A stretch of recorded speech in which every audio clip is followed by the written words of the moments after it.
అందరికీ నమస్కారం. ఈరోజు కథ 'నా ప్రాణం నీకోసం' ఎపిసోడ్ నెంబర్ 31. ఈ స్టోరీ మీకు నచ్చితే తప్పకుండా లైక్ చేసి మన ఛానల్ని సబ్స్క్రైబ్ చేసుకోండి. ఇక స్టోరీలోకి వెళ్దాం. వేద ఫ్రెష్ అయ్యి కిందికి వెళ్ళి దేవుడి గదిలో దీపం పెట్టేసి దియా దగ్గరికి వెళ్ళి చూస్తుంది. ఇంకా పడుకొని ఉన్న దియాని లేపి స్కూల్ టైం అవుతుంది అని ఫ్రెష్ చేయించడానికి తీసుకొని వెళ్తుంటే, వదినా నేను రెడీ చేస్తాను, నిన్నంతా వీక్గా ఉన్నావు కదా. పర్లేదు స్వీటీ, ఇప్పుడు బాగానే ఉంది. నీకు కూడా టైం అవుతుంది కదా, నువ్వు కూడా రెడీ అవ్వు అని దియాని రూమ్కి తీసుకొని వెళ్ళి ఫ్రెష్ చేయిస్తుంది. దియాకి టవల్ చుట్టి బాత్రూమ్ నుండి తీసుకొని వస్తుంటే కళ్ళు తెరిచిన రుద్ర, ఓయ్ శ్రీ, ఫీవర్ తగ్గిందా? మళ్ళీ ఉరుకులు పరుగులు అంటూ మళ్ళీ పని స్టార్ట్ చేసావు అంటూ లేచి కూర్చుంటాడు. ఫీవర్ తగ్గింది అయ్యన్ గారు, ఇప్పుడు బాగానే ఉన్నాను అంటూ దియాని రెడీ చేస్తుంది. స్వీటీ చూసుకునేది కాదా? శ్రీ, ఒక్కరోజు రెస్ట్ తీసుకోవచ్చు కదా. స్వీటీకి కూడా కాలేజ్ ఉంది కదా ఆయన గారు, అయినా నాకు ఇప్పుడు తగ్గిపోయింది. చెప్తే వినవు కదా. ఈరోజు నేను కూడా లేట్గా లేచాను, లేదంటే నేనే రెడీ చేసేవాడిని. నిన్నంతా నా కోసం నా పక్క నుండి చూసుకున్నారు కదా, లేట్గా కూడా పడుకున్నారు, అందుకే మెలకువ రాలేదు మీకు. ఇప్పుడేమైంది? మీరు కూడా మీ హెల్త్ చూసుకోవాలి. ఎప్పుడు వర్క్ వర్క్ అంటూనే ఉంటారు, నిద్ర కూడా చాలా తక్కువే. మొన్న చూశాను, మిడ్ నైట్ కూడా వర్క్ చేస్తూ కూర్చున్నారు కదా. అలా అయితే హెల్త్ డిస్టర్బ్ అవుతుంది. ఇక నుండి హెల్త్ గురించి కూడా కేర్ తీసుకోండి అని చెప్తూ జడలు వేస్తుంటే, నన్ను కేర్ చేయడానికి నువ్వున్నావు కదా శ్రీ, నువ్వు చూసుకోవా అంటూ వేద వైపు చూస్తే, చూసుకుంటా అంటుంది చిన్న స్మైల్తో. డాడీ, నేను కూడా నిన్ను కేర్ చేస్తా, నేను కూడా నిన్ను చూసుకుంటా డాడీ అంటూ ముద్దు ముద్దుగా చెప్తుంది దియా పాప. చూసుకుంటావా లిటిల్ ప్రిన్సెస్ అంటూ దియా బుగ్గ మీద కిస్ చేసి, నేను కూడా ఫ్రెష్ అయ్యి వస్తాను, మళ్ళీ నిన్ను స్కూల్లో డ్రాప్ చేయాలి కదా అంటూ వెళ్తాడు. వెళ్తున్న రుద్రాని చూసి వార్డ్రోబ్ ఓపెన్ చేసి రుద్ర కోసం డ్రెస్ తీసి బెడ్ మీద పెట్టి, దియా పద, డాడీ రెడీ అయ్యేలోపు నువ్వు బ్రేక్ఫాస్ట్ చేయాలి అంటూ కిందికి తీసుకొని వెళ్తుంది. రుద్ర స్నానం చేసి తల తుడుచుకుంటూ డ్రెస్ కోసం వెళ్తుంటే, బెడ్ మీద డ్రెస్ కనిపిస్తుంటే చిరునవ్వుతూ వెళ్ళి చేతిలోకి తీసుకుని ప్రేమగా తడుముతూ, నేను కన్న కలలో ఒకటి తీరిందన్నమాట అనుకొని థ్యాంక్స్ శ్రీ అని హ్యాపీగా డ్రెస్ వేసుకొని తనని తాను చూసుకొని, పర్ఫెక్ట్, రేయిలో చలనం మొదలైందన్నమాట అనుకుంటాడు. రెడీ అయ్యి ఆఫీస్ బ్యాగ్, ల్యాప్టాప్ అన్నీ తీసుకొని కిందకి వెళ్తాడు. దియాకి స్వీటీకి ఇద్దరికి తినిపిస్తూ, అయాన్ గారు మీరు కూడా రండి, టిఫిన్ చేసి వెళ్ళొచ్చు అని పిలుస్తుంటే, శ్రీ వస్తున్నా అని దియా పక్కన కూర్చుంటే మరో చేత్తో రుద్రకి వడ్డిస్తుంది. అదే చేత్తో నాకు ఓ ముద్ద పెట్టొచ్చు కదా అని చిన్నగా అంటుంటే, ఏంటి అంటూ చూస్తుంది వేద. ఏం లేదు, ఆకలిగా ఉంది, తింటాను అంటున్నా అని టిఫిన్ తింటుంటాడు. రుద్ర ఏమన్నాడో వినిపించి, దానికింకా టైం ఉంది అంటుంది చిన్నగా రుద్రకి గ్లాస్లో వాటర్ పోస్తూ. దేనికి టైం అంటాడు రుద్రకి అర్థం కాక. ఇందాక మీరేమన్నారో దానికి అంటూ దియాకి తినిపించడం అయిపోవటంతో హ్యాండ్ వాష్ చేసుకోవటానికి వెళ్తుంది. వేద ఏం చెప్పిందో అర్థం చేసుకోవటానికి 2 నిమిషాలు పట్టింది. అర్థమయ్యి వేద వైపు నవ్వుతూ చూస్తుంటే వేద కూడా చిన్న స్మైల్ ఇస్తుంది. ఓ గాడ్, నా పొలంలో మొలకలు రావటానికి ఎక్కువ టైం పట్టేలా లేదు అనుకుంటాడు రుద్ర. టిఫిన్ తినేసి మీరు డ్రాప్ చేసి వెళ్ళండి, నేను ఈరోజు ఇంట్లో ఉండే వర్క్ చేస్తాను, ప్రాజెక్ట్ వర్క్ చూడాలి అంటుంది వేద. ఓకే శ్రీ, టైంకి తిని టాబ్లెట్స్ వేసుకో, వర్క్లో పడి మర్చిపోవద్దు అని వేదాకి జాగ్రత్తలు చెప్పి బాయ్ అంటూ దియాని స్వీటీని తీసుకొని వెళ్తాడు. వాళ్ళు వెళ్ళగానే టిఫిన్ తిని టాబ్లెట్ వేసుకుని రూమ్కు వెళ్తుంది. మధ్యాహ్నం లంచ్ టైంలో కాల్ చేస్తాడు వేదాకి రుద్ర. హలో అయాన్ గారు. హలో శ్రీ, ఏం చేస్తున్నావు? తిన్నావా? టాబ్లెట్స్ వేసుకున్నావా అంటుంటే, తినేసి టాబ్లెట్ వేసుకున్నాం, మీరు తిన్నారా అయాన్ గారు? ఇప్పుడు తినాలి, ఇదిగో మీ అభి అన్నయ్య వచ్చాడు, ఇద్దరం కలిసి లంచ్ చేస్తాం, ఓకేనా? ఓకే అయాన్ గారు, బాయ్. ఏంట్రోయ్, నా చెల్లితో ఫోన్ మాట్లాడే స్టేజ్ కూడా వచ్చేసారా? బాగానే డెవలప్ అయ్యారన్నమాట అని అభి అంటుంటే చిన్న నవ్వు నవ్వి, ఈరోజు నీ చెల్లిలో చాలా మార్పు వచ్చిందిరా, నా కోసం డ్రెస్ తీసి పెట్టింది, టిఫిన్ వడ్డించింది, మళ్ళీ ఉదయం మీరు హెల్త్ గురించి కేర్ తీసుకోవాలి అని జాగ్రత్తలు చెప్పింది, ఇదిగో ఇప్పుడు లంచ్ చేశారా అంటూ ప్రేమగా అడుగుతుంది. నాకైతే ఈరోజు చాలా హ్యాపీగా ఉందిరా, చాలా ఆకలిగా ఉంది, పద లంచ్ చేద్దాం అంటాడు. ఆనందంతో ఆకలి వేస్తుందా, పద అంటూ అభి కూడా రుద్ర వెనకే వెళ్తాడు. అలా వారం రోజులు గడిచిపోతాయి. స్విట్జర్లాండ్ వెళ్లే ముందు రోజు రుద్ర, వేద దియాని తీసుకుని ఆనంద్ గారి దగ్గరికి వెళ్తారు. వాళ్ళొస్తున్నారని చెప్పకపోవటంతో ఆశ్చర్యంతో, "ఏంటి వస్తున్నట్టు చెప్పలేదు?" అంటుంది ఇందు. "ఏంటి? నా ఇంటికి నేను చెప్పి రావాలా? ఎప్పుడైనా వస్తాను" అంటుంది వేద. "కాదని ఎవరన్నారు తల్లి? రండి కూర్చోండి" అని చెప్పి దియాని ఎత్తుకొని, "ఏమే చిట్టి రాక్షసి, నానిని మర్చిపోయావా?" అంటూ ముద్దు పెడుతూ అడుగుతుంటే, "మర్చిపోవటానికి నేనేం నీలా ఓల్డ్ లేడీని కాదు నాని. నాకన్నీ గుర్తుంటాయి" అంటుంది. "అబ్బో! నువ్వు నీ మాటలు లేక మాకు బోరొస్తుంది. అందుకే కదా ఈ వీక్ మీతో ఉండాలనొచ్చాను నాని" అంటూ ఇందు మెడ చుట్టూ చేతులు వేసి చెప్తుంది. "మేమొచ్చే వరకు ఇక్కడే ఉండని మావయ్య, స్వీటీ కూడా ఇక్కడికే వస్తుంది. సరే మా, మీరిక్కడ గురించి టెన్షన్ పడకండి. మేం చూసుకుంటాం. మీరు హాయిగా వెళ్ళి వర్క్ చేసుకొని రండి" అంటాడు ఆనంద్ గారు. అలా సాయంత్రం వరకుండి, "అంకుల్ మేమింక బయలుదేరుతాం. రేపు మార్నింగ్ ఫ్లైట్. లగేజ్ కూడా ప్యాక్ చేసుకోవాలి" అంటుంటే, "సరే నాన్న ఒక్క నిమిషం" అంటూ లోపలికి వెళ్ళి వేద, రుద్రకి కొత్త బట్టలు, గోల్డ్ తెచ్చి ఇద్దరిని కూర్చోబెట్టి బొట్టు పెట్టి ఇస్తుంటే, "ఇప్పుడు ఇవన్నీ ఏంటత్తయ్య" అంటుంది వేద. "మొదటిసారి పెళ్ళయ్యాక వచ్చావు కదా! అలా ఒట్టి చేతులతో పంపకూడదు. అందుకే. అయినా మాకు మీరు తప్ప ఇంకెవరున్నారు చెప్పండి. తీసుకోండి" అంటుంది. ఇంక వాళ్ళని బాధ పెట్టలేక తీసుకుంటారు. "సరే బాయ్ దియా, జాగ్రత్త. తాత స్కూల్లో డ్రాప్ చేస్తాడు. అల్లరి చేయకుండా ఉండు" అని మరీ జాగ్రత్తలు చెప్పేసి వెళ్తారు. ఇంటికి వెళ్ళి లగేజ్ ప్యాక్ చేస్తుంది. తనకు కావాల్సినవన్నీ పెట్టుకొని, "ఆయన్ గారు మీవేం పెట్టాలో చెప్పండి. నీకు నచ్చినవి కొన్ని బట్టలు పెట్టేసేయ్" అని కొన్ని థింగ్స్ ఇచ్చి ఇవి కూడా అంటాడు. లగేజ్ మొత్తం ప్యాక్ చేసి ఫ్రెష్ అయ్యి ల్యాప్టాప్ పట్టుకొని కూర్చొని మిగిలిన ప్రాజెక్ట్ వర్క్ చెక్ చేస్తుంది. అంతా పర్ఫెక్ట్ అనుకున్న తర్వాత పక్కన పెట్టేసి పడుకుంటుంది. తెల్లారే అలారం పెట్టుకొని లేచి రెడీ అయ్యి రుద్రాని కూడా లేపుతుంది, ఫ్లైట్ టైం అవుతుంది అని. రుద్ర కూడా ఫాస్ట్గా రెడీ అయ్యి లగేజ్ తీసుకొని ఎయిర్పోర్ట్కి స్టార్ట్ అవుతారు. స్వీటీ, అభి వీళ్ళకి సెండ్ ఆఫ్ ఇవ్వటానికి వస్తారు. చెకింగ్ ప్రాసెస్ అంతా అవగానే ఫ్లైట్ అనౌన్స్మెంట్ విని ఓకే హ్యాపీ జర్నీ అంటూ బాయ్ చెప్తారు. వేద, రుద్ర స్వీటీకి, అభికి బాయ్ చెప్పి వెళ్ళి ఫ్లైట్ ఎక్కుతారు. ఆదిత్యతో ఫ్లైట్ ఎక్కడం చాలాసార్లు ఎక్కింది, కానీ రుద్రతో ఫ్లైట్ ఎక్కడం ఇదే మొదటిసారి. రుద్రకి కూడా వేదతో మొదటి ఫ్లైట్ జర్నీ. Memorable day. చాలా హ్యాపీగా ఉంది రుద్రకి. వేదాకి మాత్రం ఆదిత్యతో ఫస్ట్ ఫ్లైట్ జర్నీ గుర్తొచ్చి కళ్ళల్లో నీళ్లు తిరుగుతుంటే రుద్రకి కనిపించకుండా తుడుచుకుంటుంది. కానీ రుద్ర చూస్తాడు. ఏం మాట్లాడాలో తెలియక వేద వెన్ను నిమురుతూ కూల్, ఇట్స్ ఓకే అంటూ వేదాకి ఆ మాట ఈ మాట చెప్తూ డైవర్ట్ చేస్తాడు. కాసేపట్లో ఫ్లైట్ ఎగురుతుంది. అభి, స్వీటీ ఇంటికి వెళ్తూ, "ఈ జర్నీ వదిన్ని, అన్నయ్యని ఒక్కటిగా మారిస్తే బాగుంటుంది" అంటుంది స్వీటీ. "హ్మ్, నేను కూడా అదే అనుకుంటున్నాను స్వీటీ" అంటాడు. ఆ తర్వాత కట్ చేస్తే స్విట్జర్లాండ్లో ప్రస్తుతం. "దర్శిని, దర్శిని" అంటూ కేక వేస్తుంటే, "వస్తున్నా పిన్ని" అంటూ కాఫీ కప్ పట్టుకొని పరిగెత్తుతూ వెళ్తుంది. ఓ 24 ఏళ్ల అమ్మాయి. "పిన్ని కాఫీ" అంటూ ముందు పెట్టగానే ఛార్జ్ చెంప మీద కొట్టి, "ఎంతసేపు వెయిట్ చేయాలి? కాఫీ తాగకపోతే నాకు తలనొప్పి వస్తుందని నీకు తెలుసు కదా! అయినా ఇంత లేట్‌గానా తెచ్చేది? కావాలనే లేట్‌గా తెచ్చావు కదా! నాకు నొప్పొస్తుంటే చూస్తూ ఆనందించాలి అనుకున్నావు కదా!" "లేదు పిన్ని, నేను కావాలని చేయలేదు. బన్నీ పిలిస్తే వెళ్ళాను పిన్ని" అంటూ కళ్ళ నిండా నీళ్లతో చెప్తుంటే, "నాకే ఎదురు సమాధానం చెప్తావా" అని ఇంకో చెంప మీద కొట్టి, "వెళ్ళు, పొద్దున్నే నీ మొహం చూపించుకో" అంటూ తోస్తుంటే, బయటకు వస్తూ హాల్లో ఉన్న ముసలావిడ్ని చూసి కళ్ళు తుడుచుకొని, "లేచావా ముసలి, ఉండు నీకు కాఫీ తెస్తాను" అంటూ వెళ్తున్న తనని ఆపి తన పక్కన కూర్చోబెట్టుకొని తన బాల బుగ్గల్లాంటి చెంపల మీద ఎర్రగా పడ్డ చేతి అచ్చులు చూసి కంట తడి పెట్టుకుని వెన్న రాస్తుంది.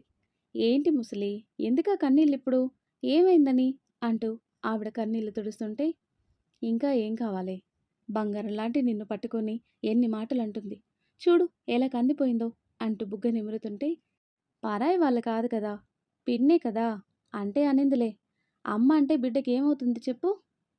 నీ అంత విశాల హృదయం నాకు లేదే. నువ్వు నీ వాళ్ళు అనుకుంటే సరిపోతుందా, వాళ్ళు కూడా అనుకోవాలి కదా. ఈ ఆస్తికి వారసురాలివి కానీ ఏ రోజు 3 పూటలా అన్నం కూడా తిని ఎరగవు. ఇంత ఆస్తుండి ఏం లాభం? ఈ మాత్రం కూడా నేను ఇంట్లో ఉండనిస్తున్నారు అంటే కేవలం నీ పేరు మీద ఆస్తి ఉందన్న కారణంతోనే. ఎక్కడ పెళ్లి చేసి పంపిస్తే ఆస్తి నీతో పాటే వస్తుంది అని ఇలా ఇంట్లో ఉంచి గొడ్డు చాకిరీ చేయిస్తున్నారు. నేనేమన్నా అందామన్నా వాళ్ళు తిరగబడతారు. నా వయసు సహకరించదు. నువ్వు గట్టిగా మాట్లాడాలి అంటేనేమో వినవు. తింగర్ బుచ్చిలాగా వాళ్ళేది చెప్తే అది వింటావు. ఇంకా నయం ముందు జాగ్రత్తగా మీ తాత ఆస్తి నీ పేరు మీద రాశారు. మీ అమ్మ నిన్ను కనేసి వెళ్ళిపోయింది. మళ్ళీ పెళ్లి చేస్తేనైనా నీకు అమ్మ ప్రేమ దక్కుతుంది అనుకుంటే నీ పాలిట అమ్మోర్లా తయారైంది. మీ నాన్నేమో తాగుడికి బానిసయ్యాడు. మీ పిన్ని ఎంత చెప్తే అంత. మీ తాతుంటే నిన్ను కాళ్ళు కింద పెట్టకుండా చూసుకునేవాడు. ఇంటి బాధ్యత మొత్తం నీ మీద పడింది. ఆఫీస్ మొత్తం ఒంటి చేత్తో నడిపిస్తున్నావు. ఈ వయసులో పిల్ల పాపలతో సంతోషంగా ఉండాల్సింది పోయి రోజూ ఇలా కష్టపడుతున్నావు. నేనిలా చూడలేకపోతున్నాను తల్లి. కనీసం నీకొచ్చే భర్తన్నా మంచివాడు దొరకాలి. నిన్ను మహారాణిలా చూసుకోవాలి. అప్పుడైనా నీకు ఈ కష్టాలు తప్పుతాయి అంటూ ఆవిడ చీర కొంగుతో కళ్ళు తుడుచుకుంటుంది. నానే ఏడవకు. నువ్వేడిస్తే నాకు కూడా ఏడుపొస్తుంది. నన్నేడిపిస్తావా చెప్పు అంటుంది కింది పెదవి ముందుకు పెట్టి. "హుమ్, ఈ అమాయక మొహం పెట్టే మాయ చేస్తావు" అంటూ బుగ్గలు లాగి, "వెళ్ళు, నీకు ఆఫీస్‌కి టైం అవుతుంది." అంటూ వెళ్ళి ఆఫీస్‌కి రెడీ అవుతుంది. "పిన్ని, నేను ఆఫీస్‌కి బయలుదేరుతున్నా. వంట చేశాను. అన్ని పనులు చేశాను." సరే వెళ్ళిరా." కార్ తీసుకొని ఆఫీస్‌కి స్టార్ట్ అవుతుంది. ఆ నెక్స్ట్ డే వేద, రుద్ర స్విట్జర్లాండ్‌లో ల్యాండ్ అవుతారు. వీళ్ళు ఫ్లైట్ దిగగానే వీళ్ళ కోసం కార్స్ రెడీగా ఉంటాయి. "Good morning. Welcome sir. Welcome madam" అంటూ బొకే ఇచ్చి విష్ చేస్తాడు అక్కడ బ్రాంచ్ మేనేజర్. థ్యాంక్స్ అంటూ వేదాన్ని తీసుకుని కార్ ఎక్కుతాడు. వీళ్ళ వెనకే సెక్యూరిటీ కూడా వస్తుంటే, "ఇక్కడ కూడా ఈ సెక్యూరిటీ మిమ్మల్ని వదిలిపెట్టరా ఆయన్ గారు? మీరంటే వీళ్ళకి చాలా ప్రేమ అనుకుంటా. అస్సలు మిమ్మల్ని వదిలిపెట్టడం లేదు. మీ వైఫ్ లాగా మీ చుట్టూ ఉంటారు. నాకన్నా కూడా వీళ్ళే ఉంటారు మీ దగ్గర. మరీ ఇలా మిమ్మల్ని వదిలి ఉండకపోతే మిమ్మల్ని తేడా అనుకుంటారా అయ్యన్ గారు?" అంటూ టీజింగ్గా కన్ను కొడుతుంటే, వేద మాటలకి రుద్ర నోటి మీద చేయి వేసుకుని, "ఏంటి శ్రీ, నువ్వేనా ఇలా మాట్లాడుతుంది? స్విట్జర్లాండ్ గాలి సోకినట్టుంది తమరికి. అయినా అంత డౌట్‌గా ఉంటే చెప్పు. వెళ్ళగానే నేను ఆ టైపో కాదో క్లియర్ చేస్తాను విత్ ప్రాక్టికల్. ఓకేనా నీకు?" అంటూ కళ్ళెగరేస్తుంటే అప్పుడు అర్థమవుతుంది ఫ్లోలో తనేం వాగిందో. నాలుక కరుచుకొని, "ఛీ వేదా, ఏం మాట్లాడుతున్నావో చూసుకోవాలి కదా" అని తనని తాను తిట్టుకొని హీ అంటూ పళ్ళికిలించి మొహం విండో వైపు తిప్పి వ్యూ చూస్తుంది. "మీకిక్కడ కూడా బ్రాంచ్ ఉందా అయ్యన్ గారు?" అంటూ డైవర్ట్ చేసి ఆఫీస్ విషయాలు అడుగుతుంది. రుద్ర ఆఫీస్ గురించి చెప్తూ విల్లా రాగానే "కమ్ శ్రీ" అంటూ కార్ దిగుతాడు. వేద కూడా కార్ దిగి విల్లా చూస్తూ, "వావ్, చాలా బావుంది అయ్యన్ గారు. నచ్చిందా నీకు?" అని చిరునవ్వుతో అడుగుతుంటే, ఇట్స్ రియల్లీ సూపర్బ్" అంటూ రుద్ర వెంట లోపలికి వెళ్తుంది. Manager, "thanks for coming. ఇంకా మీరు వెళ్ళొచ్చు. రేపు ఆఫీస్‌కి వచ్చేస్తాను" అని చెప్తాడు. "ఓకే సార్, మీటింగ్ అరేంజ్ చేస్తాను" అని చెప్పేసి వెళ్తాడు మేనేజర్. "శ్రీ, పద, ఫ్రెష్ అయ్యి తినాలి. ఆ ఫ్లైట్‌లో ఫుడ్ తినలేకపోయాం." "నేను కొంచెమైనా తిన్నాను. నువ్వు అస్సలే తినలేదు. ఆకలేస్తుంది. ఫ్రెష్ అయ్యి వద్దామంటూ రూమ్‌కి తీసుకొని వెళ్తాడు. రుద్ర ఫ్రెష్ అవుతుంటే లగేజ్ నుండి తనకి డ్రెస్ తీసిపెట్టి కర్టెన్స్ ఓపెన్ చేసి విండోస్ నుండి వ్యూ చూసి, "వావ్, ఇట్స్ బ్యూటిఫుల్." కొండలు, లోయల నుండి పొగమంచుతో చూడటానికి 2 కళ్ళు సరిపోవటం లేదు. అంత బావుంటుంది ఆ వ్యూ. రుద్ర ఆ స్పెషల్ వ్యూ కోసమే అక్కడ విల్లా తీసుకుంటాడు. ఫుల్ ఎక్సైట్ అవుతూ చూస్తుంటే, "ఏంటి మేడం, వ్యూ అంత బాగా నచ్చిందా? అంత ఎక్సైట్ అయిపోతున్నారు?" అంటూ డ్రెస్ వేసుకుని వస్తాడు Rudra. "Yeah, it's so beautiful Ayyan గారు. ఎంత బావుందో చూడండి" అంటూ చిన్న పిల్లల గెంతుతూ చెప్తుంటే నవ్వుతూ, "అంత బాగా నచ్చిందా? ఈ వ్యూ కోసమే ఈ విల్లా తీసుకున్నా. అప్పుడప్పుడు వస్తూ ఉంటాం నేను, అభి. ఒకసారి స్వీటీతో కూడా వచ్చాం. ఇక్కడ ఆఫీస్ విజిట్ చేయటానికి. మీటింగ్స్ కోసం వస్తూనే ఉంటాం. అందుకే ప్రతిసారి హోటల్లో ఏముంటామని విల్లా తీసుకున్నా. వెకేషన్ లాగా వచ్చినప్పుడు యూజ్ అవుతుంది కదా. సరే, తర్వాత చూద్దాం. ఇక్కడే ఉంటాం కదా. ముందు వెళ్ళి ఫ్రెష్ అవ్వు. మేట్స్ ఉన్నారు. వాళ్ళు ఫుడ్ ప్రిపేర్ చేస్తారు. ఏం తింటావో చెప్తే అది చేయిస్తా." "ఏదైనా ఓకే అయ్యన్ గారు. ఇప్పుడు బాగా ఆకలిగా ఉంది. ఏదైనా ఎలా ఉన్నా లోపలికి వెళ్తుంది" అంటూ టవల్, డ్రెస్ తీసుకుని వాష్రూమ్‌కి వెళ్తుంది. వేద వచ్చేసరికి కింద ఫుడ్ రెడీ చేసి పెట్టేస్తారు. ఇద్దరు కిందికి వెళ్ళి కూర్చోగానే మెయిడ్స్ వచ్చి ఫుడ్ వడ్డిస్తూ, "మీకు పెళ్ళయిందా సార్? మేడం చాలా బావున్నారు" అంటుంది. చిన్న స్మైల్ ఇచ్చి, "హ్మ్, తను వేదశ్రీ, నా భార్య" అని చెప్తాడు. "నమస్తే అమ్మా. మీరు చాలా అందంగా ఉన్నారు. బాబుగారు చాలా మంచివాళ్ళమ్మా. ఈరోజు మేము ఇలా సంతోషంగా ఉంటున్నామంటే దానికి కారణం బాబుగారే అమ్మా. మా పిల్లలు వదిలేస్తే దిక్కు మొక్కులేని మమ్మల్ని తెచ్చి పనిలో పెట్టుకొని చూసుకుంటున్నారు. మా పిల్లలే వద్దు అనుకున్న మమ్మల్ని చూసుకుంటున్నాడు. మీరు బాబు చల్లగా ఉండాలి అంటుంటే, అయ్యో! ఇప్పటికే ఇక్కడ ఇంత చలిగా ఉంది. మీరేమో చల్లగా ఉండమని దీవిస్తున్నారు. అంత చలికి తట్టుకోలేక మేం గడ్డకట్టుకుపోతాం అంటుంది. ఆవిడ ఎమోషన్ అవుతుందని డైవర్ట్ చేయటానికి. వేద మాటలకి హహా అని నవ్వుతూ, భలే అల్లరి పిల్ల దొరికింది బాబు మీకు అంటుంది ఆవిడ. ఏం చేద్దాం, దొరికేసిందలా. ఈ జన్మకి ఆ అల్లరి భరించాలిక అంటాడు వేదాన్ని చూస్తూ. రుద్ర మాటలకి మూతి ముడిచి, ఆయాన్ గారు అంటుంది. జస్ట్ జోకింగ్ శ్రీ, తిను. ఆ అల్లరి కోసం నేను వెయిటింగ్ అనుకుంటాడు. తినేసి బాగా అలసిపోవటంతో ఇద్దరు నిద్రపోతారు. మార్నింగ్ లేచిన వేద ఫేస్ వాష్ చేసుకుని బాల్కనీలోకి వెళ్ళి ఎదురుగా ఉన్న వ్యూ పాయింట్ చూస్తుంటే నిన్నటి కంటే కూడా అందంగా కనిపిస్తుంది. కాసేపు అక్కడే టైం స్పెండ్ చేసి లోపలికొస్తుంటే రుద్ర లేస్తాడు. అప్పుడే గుడ్ మార్నింగ్ అయ్యన్ గారు. Good morning Sri. అప్పుడే లేచావా? కొద్దిసేపు పడుకోవచ్చు కదా అంటుంటే, కొత్త ప్లేస్ కదా, తొందరగా మెలకు వచ్చేసింది. మీరు ఫ్రెష్ అవ్వండి, మన కోసం కాఫీ తెస్తాను అంటూ కిందికి వెళ్తున్న తనని చూస్తూ చిన్నగా నవ్వుకొని, ఇలాంటి డే కోసం ఎన్ని ఇయర్స్ వెయిట్ చేశానో అనుకుంటూ ఫ్రెష్ అవ్వటానికి వెళ్తాడు రుద్ర. వేద కాఫీ ప్రిపేర్ చేసి బాల్కనీలోకి తీసుకుని వెళ్ళి, ఆయన్ గారు ఇక్కడ తాగుదాం రండి. వ్యూ ఎంజాయ్ చేస్తూ తాగితే ఆ ఫీల్ వేరే లెవెల్లో ఉంటుంది అని రుద్రకి ఓ కప్ ఇచ్చి తను కప్ తీసుకుని మార్నింగ్ కాఫీని ఆ వ్యూతో ఎంజాయ్ చేస్తుంది. కాఫీ తాగుతూ వేదాన్ని చూస్తూ ఉంటే, ఏంటి అయ్యన్ గారు, వ్యూ అటువైపు ఉంటే నా వైపు చూస్తున్నారు? నా ఫేస్‌లో ఏం కనిపిస్తుంది అంటుంటే, ఆ వ్యూ కన్నా నా కంటికి నువ్వే అందంగా కనిపిస్తున్నావు అంటాడు.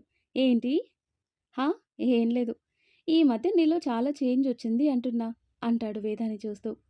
నాలో ఏం చేంజ్ వచ్చింది ఆయన గారు అని ఫేస్ తడుముకుంటుంటే, హలో శ్రీ, నేను చెప్పింది నీ ఫేస్‌లో కాదు, నీ బిహేవియర్‌లో చాలా చేంజ్ వచ్చింది. అలా ఏం లేదు, నేను ఎప్పట్లానే ఉన్నాను అంటుంది వేద. లేదు శ్రీ, ఒకప్పుడు నన్ను చూస్తేనే బుస్సుమనేదానివి. కానీ ఇప్పుడు నాతో చాలా ఫ్రీగా ఉంటున్నావు. నీ కళ్ళలో సంథింగ్ ఏదో స్పార్క్ కనిపిస్తుంది. వేద చిన్న స్మైల్ ఇచ్చి, ఏమో మీకే తెలియాలి. ఇంతకీ మీకు ఇలా ఉంటే నచ్చిందా లేదా? ముందలా బుస్సు బుస్సుమనే వేదాశ్రీ కావాలంటే చెప్పండి, రమ్మందాం అంటుంది అల్లరిగా. ఆహా! వద్దులే. ఇలా చాలా చాలా నచ్చేస్తున్నావు. అఫ్‌కోర్స్ నువ్వెలా ఉన్నా నచ్చేస్తావు. కాకపోతే ఇలా ఇంకా నచ్చావు. థాంక్స్ అంటూ కాఫీ ఫినిష్ చేసి, ఓకే శ్రీ, రెడీ అవ్వు, మన ఆఫీస్‌కి వెళ్దాం. నీ మీటింగ్ లంచ్ తర్వాత కదా, అటునుండి అటు వెళ్దాం అంటాడు. ఓకే అయ్యన్ గారు అంటూ ఫాస్ట్‌గా రెడీ అయిపోయింది. హాల్‌లో వేద కోసం వెయిట్ చేస్తూ ఉంటాడు. వేద పట్టీల సౌండ్ విని అటు తిరిగి చూస్తాడు.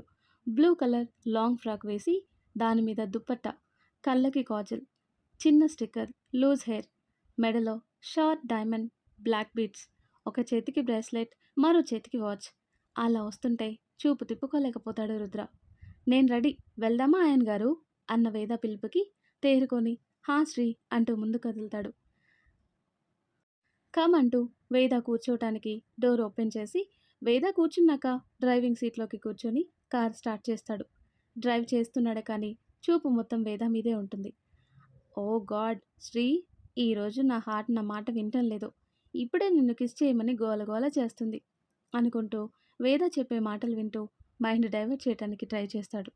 కొద్దిసేపటికి కార్ ఆఫీస్ ముందు ఆపగానే సెక్యూరిటీ వచ్చి కార్ డోర్ ఓపెన్ చేయగానే అప్పటి వరకు నార్మల్గా ఉన్న రుద్ర హుందాగా దిగి కోట్ సరిచేసుకుని నిలబడతాడు.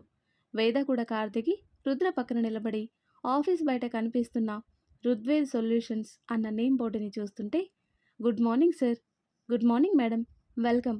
ఫస్ట్ టైం మేడంతో ఆఫీస్లోకి అడుగు పెడుతున్నారు అంటూ వాళ్ళిద్దరికి కలిపి బొకే ఇస్తుంటే చిన్న చిరునవ్వుతో థ్యాంక్స్ అంటూ తీసుకుంటారు. మొదటిసారి రుద్ర నవ్వు చూసిన అతను షాక్ అయిపోతాడు. మరి ఆ తర్వాత ఏం జరుగుతుందో నెక్స్ట్ వీడియోలో తెలుసుకుందాం.